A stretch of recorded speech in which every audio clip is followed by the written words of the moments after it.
Welcome to TGS, Transform, Grow, Succeed. And this podcast is about our work as caring professionals and the ideas that we can share to elevate and expand what we do to ensure that those that we serve get the very best of what we have to offer. My name is Dr. Tim Gavoy, he, him, his, and I'm the Executive Director of TGS Educational Consulting. I'm really excited to introduce Reem Kievit, Director of Community Schools and Pre-K Programs from Tucson Unified School District, to the show and to our listeners today. Reem is a dedicated educator and advocate for early childhood education and community-based learning, and has over 20 years of experience in education, and brings all of that experience to her role as the Director of Community Schools and Pre-K Department for Tucson Unified. Born and raised in Bloomfield Hills, Michigan, Reem's journey in education began with a Bachelor of Science in Psychology from Eastern Michigan University. And continuing on that, Reem earned a Master of Arts in Education from the University of Phoenix, supplemented by coursework in leadership, and has a leadership certificate from the University of Arizona. Her academic endeavors just laid an absolutely solid foundation for her absolutely multifaceted career in education. And with 13 years of classroom teaching experience, primarily within Tucson Unified School District, Reem has absolutely honed her skills as an educator and leader. And diverse roles include teacher mentor, learning supports coordinator, and preschool coordination. And right now, as Director of Community Schools and Early Childhood Department, Reem oversees initiatives that foster community engagement and early childhood development. Reem believes strongly in transformative leadership and educational innovation. And outside of her professional endeavors, Reem finds joy in her family, sharing in her journey with her spouse, an esteemed middle school teacher, as a matter of fact, and their beloved canine companion. Her dedication to education, coupled with her warmth and compassion, I agree, are amazing qualities of yours, exemplifies Reem's commitment to enriching lives through lifelong learning and community engagement. Reem, I just want to check, did I get that right? You sure did. Thank you so much. All right, fantastic. I'm glad to have you on this show. And Reem, just as we get started, would you just tell us a bit about yourself and what you do?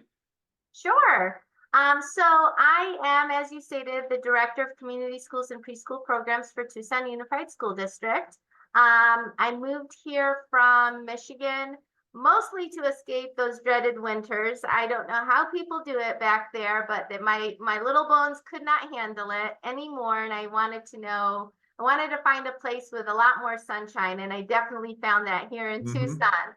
And when I came out here, I had my bachelor's in what did I have my bachelor's in? In psychology. Psychology, right? And I was like, I'm going to go back to school and get my master's. But in the meantime, I need to work. I need to save money, what to do. And I had a friend who was subbing for TUSD. And he said, hey, it's very flexible. Why don't you give that a try and see where it takes you while you figure out school? And I started subbing mostly in middle school and absolutely fell in love with it. And it made me switch my path. And instead of getting that master's in psychology, I got my master's in education. And I subbed for a while, and then I was a classroom teacher for about 15 years. And then from there, I, started to be transitioned to support staff, like mentoring and coaching, and eventually have made my way to my current position. And it's been an absolutely wonderful journey. No regrets, just feel a lot of passion still after 20 some years in education and all that we do. Yeah. And it was been like almost 10 years ago that I think that I met you. And that would have been when I was principal at Tucson Unified School District as well. And I've always thought of you as an early childhood expert. And so I'm actually getting to know for the first time that really about half your career, it sounds like, was also in the K-8 kind of world, which makes you an even more delicious guest, I think, to have this conversation. Because just the reason why I was really hoping to have you on the show here was just to talk about this early childhood space, and perhaps what folks in that K-12 world can learn from what we see in these amazing spaces for learning for our littlest kids, our littlest learners.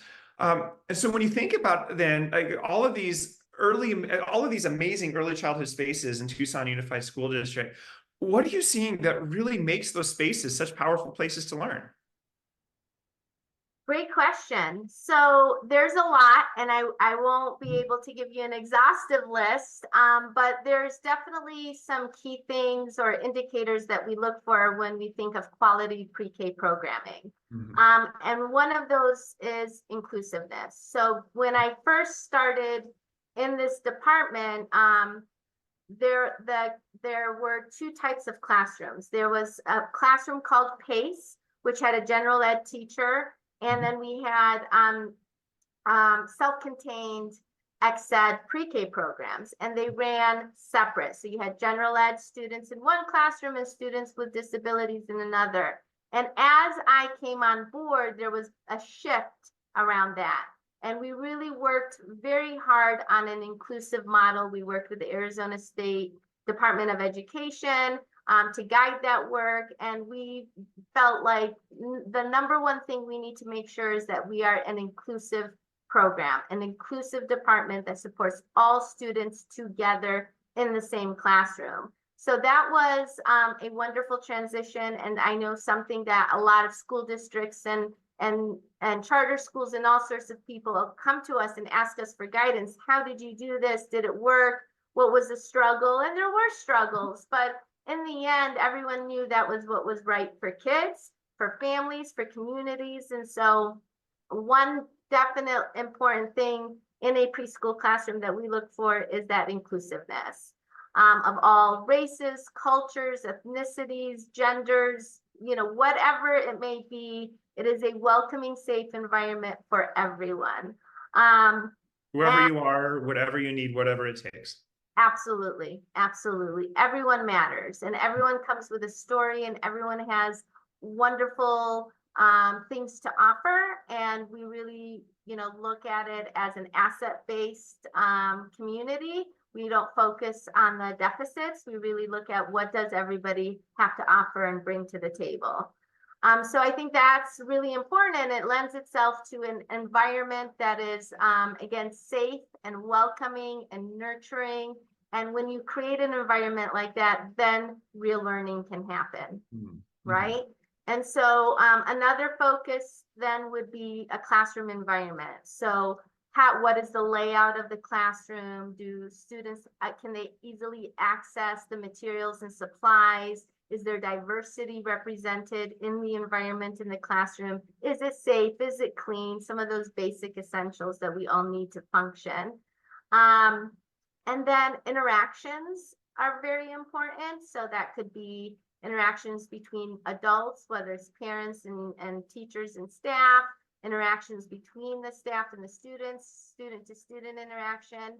Are they, are those interactions meaningful? Is there learning happening through those interactions? Are they safe interactions? That kind of thing. A big thing that we focus on from birth to 5 is something called executive functions. So we want to see activities and lessons that help develop executive functions in our young learners. And that's real quick. Would you be able to talk about what is executive function? Yeah, absolutely. So essentially it is self-regulation, teaching kids how to have that self-control, self-regulate when they're not getting what they want, how to communicate that. A lot of the kids we work with are 3 and 4 years old. They haven't been on the planet very long, and they don't know how to express themselves always in an appropriate or even safe manner. Some kids communicate through biting. Maybe they have a disability. And so we really work on how to communicate in a safe way, how to teach self-control and self-regulation, working memory, emotional regulation. Those are kind of the big ideas around executive functions. Well, so another thing related to that is because what you're talking about are things that I would imagine teachers at 0 to 99 million would probably want their students to be very successful in. And I see how in many early childhood spaces where that really is absolutely the focus.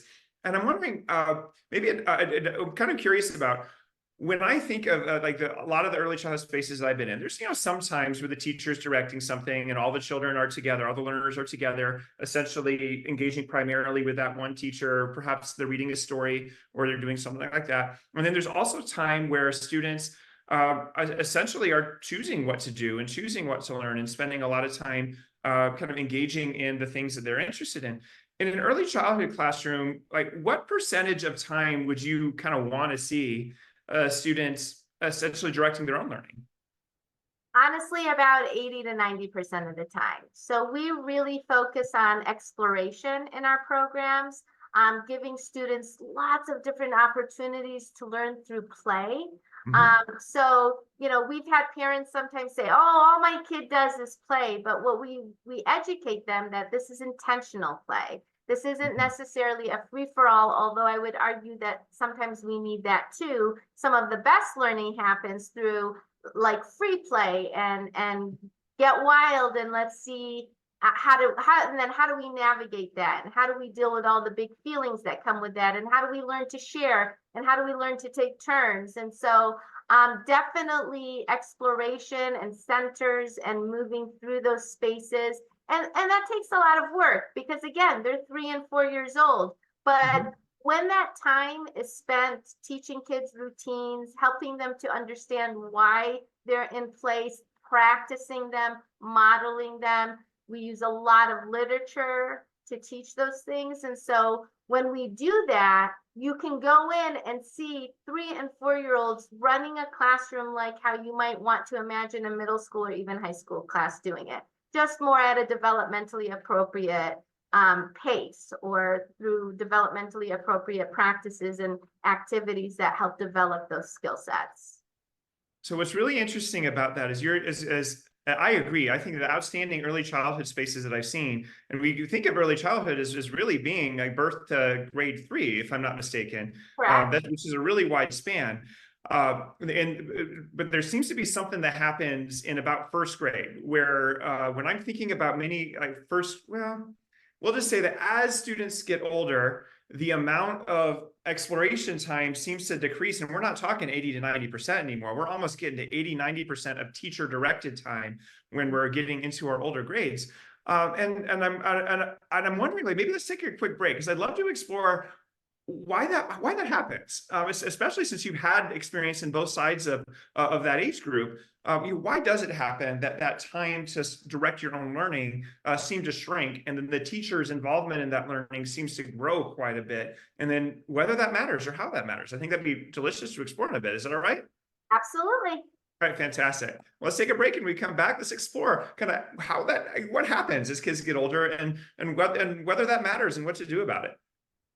Are you looking for a nurturing educational environment for your little one, age 6 weeks, all the way to pre-kindergarten? Tucson Unified School District Infant and Early Learning Centers provide exceptional care and learning opportunities for children age 6 weeks all the way through pre-kindergarten. With our dedicated team of educators, we foster positive relationships and offer multiple approaches to cater to all learning styles. From social and emotional development to academic skills, our curriculum covers it all, ensuring complete growth for your child. Open from 7 a.m. to 6 p.m. on weekdays, including summers, we provide a safe and healthy space for your child to thrive. Our creative curriculum is backed by research and emphasizes individualized instruction, promoting routines and meaningful experiences and friendships. Let your child explore, discover, and develop critical thinking skills in an environment that encourages curiosity and creativity. Enroll now and give your child the best start on their educational journey. Well, welcome back. So Reem, we were just talking about just the idea of students spending 80 to 90% of their time engaged in self-directed learning. And this is a classroom full of students who can't read yet. They're doing all sorts of amazing science work. They're creating beautiful art. They're doing all sorts of just these free and guided explorations. And also, sometimes where everyone is together doing a thing and the teacher's leading a thing. But most of the time in outstanding early childhood education spaces in Tucson Unified and beyond, you want to see about 80 to 90% of that time spent with students directing their own learning. And then I'm thinking of many, many middle and high school classrooms where students would be lucky to get 5% of their time to engage in self-directed learning. That time tends to be very highly managed and orchestrated by the adult. And often, as an instructional leader, as a principal, I would encourage maybe my 4th and 5th grade teachers, you know what, you could perhaps let students explore this in a different way, and it would require a lot less planning on your part. And the response I would often get is, my students can't handle that kind of self-directed learning. They need me to be involved and directing it myself. I'm wondering, 3 and 4-year-olds do it all the time. A lot of times we're hearing this from teachers of older grades that these practices aren't working and don't connect. Why do you think that happens? I think there's multiple reasons at play. I think one is that it is scary. You know, we're asking teachers to think outside the box, do something that's hard, that takes a lot of planning in the beginning, a lot of front loading, a lot of trying different things first until you figure out what works. So I think anytime we ask anybody to try something new, there's resistance. Change naturally is difficult. It doesn't matter if it's good change or not. It's change, and it's hard to get outside of our comfort zone. I also think that there is something to be said about control. You know, and within that fear, if I let go of that control and something happens, I will be held accountable. Is there really any learning happening? So I think, and then as teachers, I mean, I was a classroom teacher. I started off having a lot of control. I almost ran my 3rd grade classroom. You know, sometimes I look back almost military style. Everybody stands in a straight line. You are quiet. You know, there was a lot of restriction, and with really great mentoring and coaching and leadership and training, I was able, with a team of dedicated professionals, to challenge myself and to try hard things. And I started to see the benefits and how much easier that made my life and my job. I think also relationships are everything. And if we don't trust our students and we don't take the time and spend a really long time, especially in the beginning of the year, building those relationships, especially with older students and middle school students, and holding children accountable, but holding them accountable without maybe embarrassing them or making them feel bad. And I don't think teachers mean to do that. I think sometimes they don't understand or realize the power that they really have.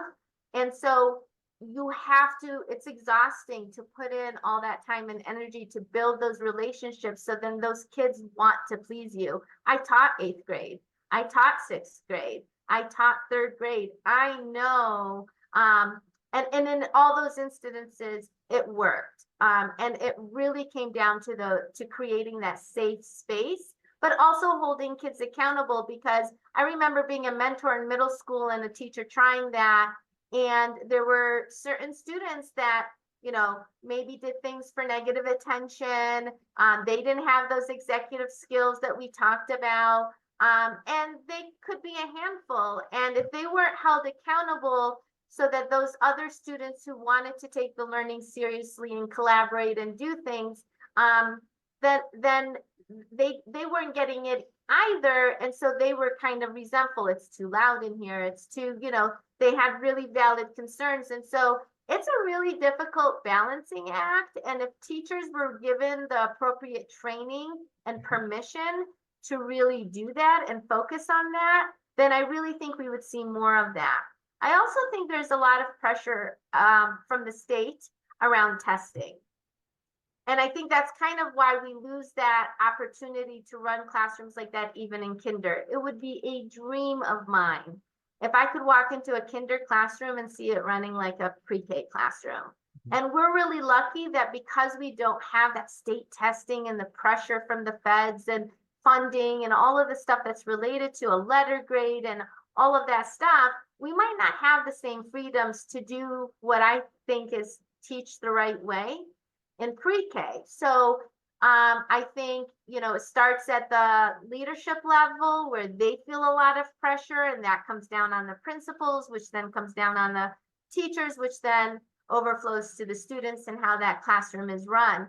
But I think if principals were given the permission to run pre-K or kinder, 1st and 2nd grade, let's say if we started there in the same manner that we run pre-K, and they were given the time, the real time to do it, learn it, practice it, implement it, revise it, we would see growth by leaps and bounds.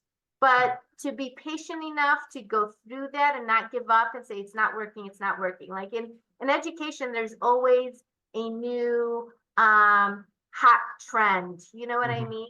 There's always somebody trying to sell something, and then we're like, well, this didn't work, so we throw out the baby with the bathwater. But I think sometimes we need to just give things more time than we do, but there's so much pressure and stress and funding, that issues that come up, that we're just constantly trying new things, and we don't really give anything an opportunity to show if it was effective or not. So I just, those would be some of the biggest, I think, reasons why.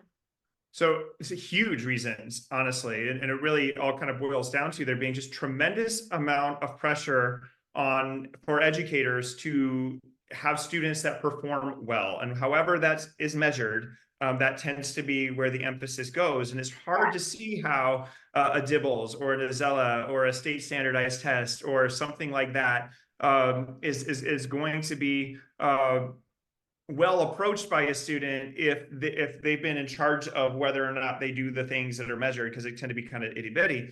And yet, when I think about like those amazing early childhood spaces, I rarely see students not choosing to engage in math and reading and science and social emotional learning and social science even. It all seems to happen, and it all seems to happen because students want to do it and want to do it really, really well. I'm thinking about the frameable pieces of art that my kids created as preschoolers that I never get anymore now that they're done with kindergarten.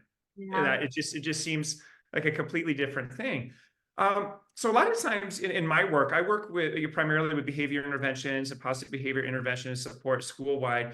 And I approach it kind of very differently than a lot of trainers might, where we're really talking a lot about punishment and rewards as motivators. And I'm working hard to move folks away from that in PBIS land. But a lot of times what I'll hear is, especially teachers of older students, it would be that they're not ready for this kind of freedom. And it doesn't matter whether the student is in 3rd grade or 7th grade or 8th grade or a senior in high school even. There's almost an assumption that students aren't ready. And yet in the pre-K land, there's kind of an assumption that students are. That students absolutely are ready. Every 3-year-old is ready to learn to use scissors. Absolutely, we're going to have them do that. Absolutely, we're going to send them to climb up trees. It's amazing how my pre-K journals all want kids to have time for rough play. And there's no way an elementary school principal is going to sign up for that. It would be amazing, though, if we could, but it just doesn't happen. So I'm wondering then, yeah, there's a lot of, it almost seems like we're doing 2 different jobs, but we're not. And sometimes in the early childhood space and every other grade other than early childhood spaces, depending on where you came from. What would you say that educators of older students could perhaps learn if they spent a day in a pre-K classroom? I always try to bring it back to us as adult learners. Mm-hmm. It's funny to me sometimes when I'm giving a professional development or attending a training, even with colleagues, it doesn't matter if they're teachers, assistants, my peers, principals. I always want to ask, how do you learn? Mm-hmm. Because as an adult learner, and what I observe a lot is that we have difficulty paying attention for extended periods of time, sitting down while somebody talks at us. I see people, with their cell phones and pre-cell phones, including me, doodling and sighing and being like, when is this over? Even though the content is good, even though the content is important. And I think we forget as adult learners that our students are just like us. They're just little people. And if anything, they have a much harder time because they don't have the years of life and experience and knowing social norms and expectations like we should as adults. And so if we can't do it, if we can't sit for 6 hours in a day or 5 hours in a day and be talked at all day, why do we think our little kids should have to? And it doesn't matter how old they are. It doesn't matter if they're 3, 8, 12, 16. You know what I mean? Like, think of a high school or middle school kid who has to move from one classroom to another. And every teacher has different expectations, different cognitive demands that they're putting. They have a 5-minute passing period, and they're expected to be on point, listening and ready to learn like a soldier, the end, and that's just not real life. And I think I would want to ask a teacher to engage in some perspective taking, to put themselves in the place of a child, or think about them as a child growing up in these classroom settings. It's not fair or realistic to ask that of any student, regardless of the age, child or adult. And so I think that's something that I would ask them to think about, and consider, and take baby steps. You know, we don't have to make these massive changes immediately. Take little baby steps and give yourself time to get comfortable and confident, and practice with your kids and try new things until you hit that one really sweet spot before you even consider what that next step would be. And so I think if they take it slow and chunk it, and give themselves some of that grace and mercy as well, then they can be successful in creating a very balanced place, a balanced environment. So it doesn't have to be, you know, quick, and it doesn't have to be even all day. I'm all about balance. I think there should be a balanced approach. So yes, we have 80-90% of exploration, but it's teacher facilitated. There's a lot of guidance. We are there supporting that process along the way. And that's a big job and a big role. And there is a lot of learning and teaching happening, no matter Oh, what. without a doubt, because the teachers leading that kind of classroom are absolutely sweating bullets, even when they're looking like they're not, because there's the entire environment has been set up, all those materials have been placed just so, and everything is arranged to invite the learning, and rather than yeah, the students have been invited to learn rather than told that you're learning now. It's a completely different mindset. But I love what you just said, just the idea of imagine what it's like to be a student in my class. Imagine here's and I do that very often. Actually, every single time I plan a PD for adult learners, I'm thinking, what is it like to be an adult learner in most of these kinds of things? And then how can I essentially do it completely different? How can I essentially make it completely different than that, so that it isn't that experience of sitting in a hard metal chair in a high school cafeteria for 8 hours. Even if you want to be there, it's still a lot of sit and get time. So just recently, I got a whole crew of elementary school teachers out on the outdoor areas of their campus looking for spaces for outdoor learning. That's what we were doing as a scavenger hunt, taking selfies of them the entire time. It was amazing to watch their engagement with that. And it just made me just think right now that the only reason that happened is because I considered, how on earth could we do that? And it was such a small shift, but it worked out so much better than I ever could have thought. But I was really worried it was going to crash and burn, that it wasn't going to work. And I can imagine a teacher trying something brand new for the first time also feeling like that. But I love the idea. It's like, well, so what if it doesn't? Do something different the next day, or just do the smallest thing possible. You don't need to do finger paint all day tomorrow. That's not what you're asking. But what is it like to be a student in my room? What could I do to elevate that experience? And it probably means letting go of some control to do that. Yes, And absolutely. it's beautiful. Well, let's take a break, and then when we come back, we'll have a final thought from Reem Kievit, just about what can all of us who've been educators in the older grades learn from our colleagues in the early childhood space. My name is Dr. Tim Gravoy, and I'm excited to launch our new free self-paced online course that you can take anytime that feels good to you, and watch as much of it as feels good to you as well. And it's called PBIS 101, More Than the Basics of Positive Behavior Intervention Support. And it's going to go over the basics of PBIS for sure, but you're going to get even more than that, because we're going to talk about the key features of Tier 1, Tier 2, Tier 3, what the difference is between all of those different tiers, what are some best practices in terms of getting started, and what are some things that you can avoid to be the most successful in helping your students become successful learners and successful human beings. Click on the link. It's absolutely free. I can't wait to hear how well this course serves you. Well, welcome back. Reem, it's just been great to talk to you today. And I'm wondering, given all the ground that we've covered, I'm wondering what final thought you might have for us. I think I would love for teachers to know that, you know, it's okay to try hard things. It's okay to take risks. We as educators model that. We preach lifelong learning. We preach to our kids, take safe risks, try new things. That's how we grow and evolve as people, as humans, as contributing members of society. And so give yourself that grace. Allow yourself to make mistakes. Nobody is expecting perfection.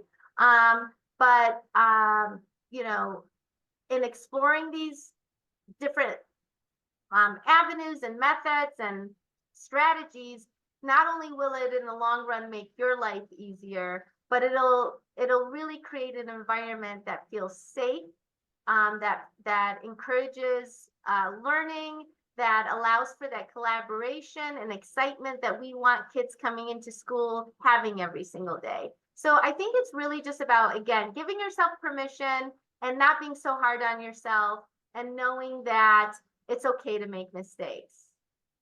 That's absolutely beautiful. And just Reem Kievit, Director of Community Schools of Pre-K Programs from Tucson Unified School District, just thank you for being here today. And thank you for sharing your experience with our listeners. And to our listeners, I hope you enjoyed our show, and I hope you reach out to me or to Reem with your thoughts on our conversation. You can find Reem by email, and it's reem.kievit@tusd1.org. And I'll put it in the show notes, but I'll spell it right now, reem.kievit@tusd1.org. You can find me on Instagram at TGS Educational Consulting. And until next time, may you have many opportunities, everyone, to be as good and generous to yourself as you are with those that you serve.